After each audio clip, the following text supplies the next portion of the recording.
Oh, hey ladies and gentlemen, how y'all doing? Ken Tizzard here once again, back on board episode, I'm gonna say 16.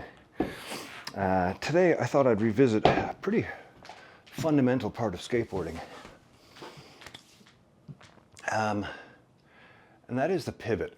I don't think I can stress enough how important the pivot is for any of you who are getting back into it. Or it's one of those things that we take for granted as we get to know skateboarding more and more. And this summer and this fall especially, I've really started to try and sort of, when I'm exercising anyways, try and hit more of my goals. You know, if I'm doing 90-degree pivots, I try and hit them right 90 on, 180s right on. I'm also trying to, with the 180s and the 360s, trying to get the pivot so that the board comes up off the ground, but not enough where the tail is hitting. You know, I used to wear down a lot of tails doing spins because you'd spin on the tail.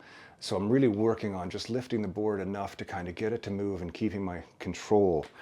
So it's a little bit of a pivot action that I think is pretty important. And what I do when I'm doing it is I put a couple pieces of tape down, make a little X on the floor. I hope that's square with the camera. I'm not sure. The room is we're on a little bit of a diagonal here, but either way. So with these pivots, you know, I'll just kind of set myself up. And again, you know, you're just hanging out here. You're out in the garage, you're having a smoke, having a puff, just having a drink, getting away from the family, escaping from the world for a few minutes. And you're out in the garage. So step on your skateboard, do some pivots if you feel like it.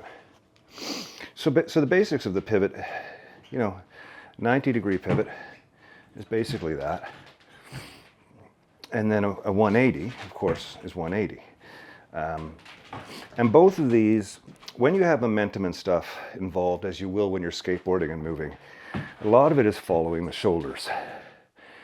If I turn my shoulders and stop there and then lift the board, it'll kind of go to there. And if I kind of do it a little bit differently, keep my shoulders going till they're facing this way, that's where the board stops. Same thing with turning around. My shoulders end off here, the board follows. Now, when you're doing this sort of standstill with a little less momentum, just kind of,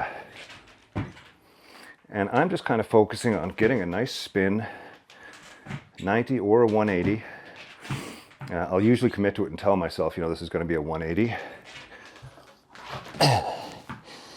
And it's really about the precision. What I'm thinking about is the precision and how high I'm lifting that front truck.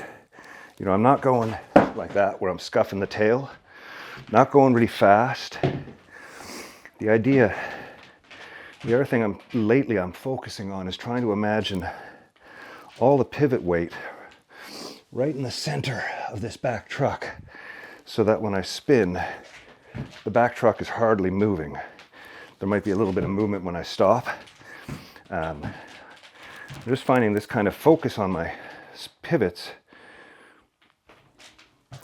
really, really helps. And doing them slow too. You know, don't try and get over there too fast. Let your body do the work and let the inertia of what's happening do the spin itself. So those are, for me, those are what's called a backside spin.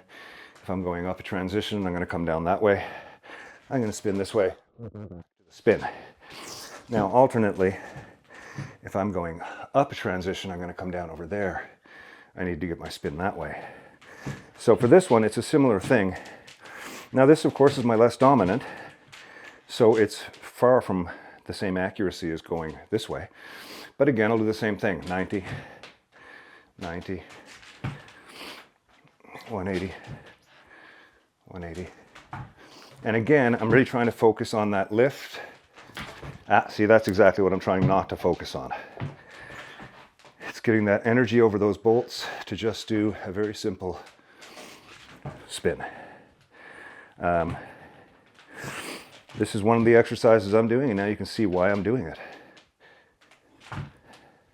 180, come on. No, 180. There we go. 180.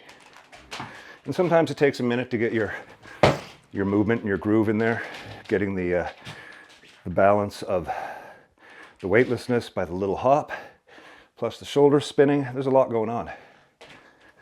And you want to just kind of embrace that. Feel all parts of that. And usually, as I get more and more into the exercise, I start forgetting about positions. And I just do some spinning. A couple degrees here, a couple degrees there. But I'm really thinking about keeping that board an inch to a half inch above the ground while my weight spins on these back trucks. Now, the thing about something like this, you know, you watch these competitive skateboarders and they're, you know, some of the record holders are into the 100 plus, but it's nothing for, you know, Yo-Yo Schultz to bang out 15 or 30 of them consecutively, even the 1 foot spins. That gets into some pretty crazy expertise. But even doing these pivots at, you know, sort of at 90 degrees, 45 degrees, and 180 degrees, and trying to really get them, that I think will translate when you're out skateboarding and you're doing any trick. You know, if you're doing monster walks, you know, you need to be capable of doing 180s on both front and back. If you're riding any sort of transition where you need to do a pivot and you need to do a 180 degree pivot to get back down, you know, or a couple of 45s to kind of arc your way around. These things are really good. The other thing I like about the pivot is when you're pivoting, you're spending a fair bit of time focusing on this, which, you know, this then translates into manuals, and manuals translates into a whole bunch of other tricks as well. But I really dig this whole sort of thing of just kind of balancing on 2 wheels, you know, whether it be the front or the back.